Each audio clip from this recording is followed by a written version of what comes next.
Black Phone 2 arrives in 2025 as a direct follow-up to the acclaimed 2021 horror hit The Black Phone.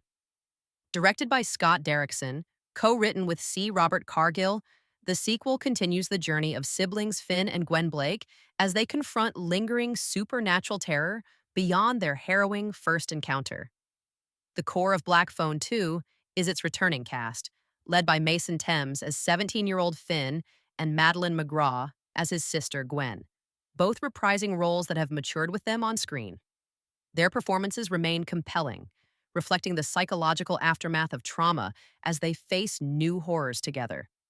Ethan Hawke returns as the Grabber, the horrifying antagonist whose presence now transcends death itself. Hawke's chilling embodiment of this figure continues to anchor the film's tension, adding depth and menace beyond what typical slasher villains achieve. The supporting ensemble, including Jeremy Davies and Demian Bashir, contributes solidly to the film's atmosphere, though their roles are generally secondary to the siblings' emotional narrative. Set in 1982, 4 years after the events of the original, the sequel expands its scope by taking the Blakes to a remote winter camp where Gwen begins receiving terrifying visions. And once again, the Black Phone returns. Director Scott Derrickson leans into supernatural horror more boldly than the first film, blending dreamlike sequences with visceral set pieces. The winter setting, isolated, snowbound, and silent, becomes a haunting backdrop that heightens dread, echoing classic horror themes while carving its own identity. The use of dream logic and atmospheric visuals often elevate scenes above standard slasher fare, creating moments that are genuinely unsettling rather than merely gory. However, the expanded supernatural elements sometimes blur narrative clarity, especially as the Grabber's rules in the dream world and real world grow nebulous. Despite strong individual elements, Black Phone 2 is not without its flaws. A number of critics have noted that once the sequel leans fully into supernatural conventions, especially those reminiscent of A Nightmare on Elm Street, the mounting threats begin to feel derivative rather than inventive.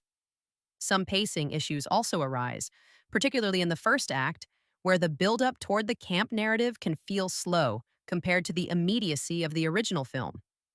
Additionally, while the dream sequences are often visually striking, they occasionally complicate the story without adding proportional emotional payoff. Black Phone 2 benefits from its rich horror DNA, but a tighter focus on character motivation, particularly how the trauma of the first film tangibly reshapes Finn and Gwen, would have strengthened the emotional stakes. Clarifying the internal logic of the supernatural elements earlier in the script could also help prevent the latter narrative from feeling cluttered or confusing. And while homages to classic horror are effective in places, a more distinct mythos for the Grabber's resurrection might have made the sequel's second half more compelling. Critically, Black Phone 2 has received generally positive reviews, holding around 71% on Rotten Tomatoes, a strong indication that most critics appreciated its ambition and execution. The film also performed well financially, grossing over $130 million worldwide on a modest budget, a testament to both franchise loyalty and the enduring appetite for smart horror during the Halloween season. While some viewers celebrate the sequel for expanding the lore and deepening character arcs, others find it less memorable than its precursor, noting that it occasionally leans too heavily on familiar genre tropes.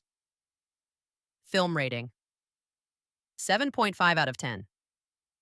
Black Phone 2 is an ambitious sequel that balances chilling scares with thematic depth, even if it doesn't always maintain the tight narrative clarity of the original.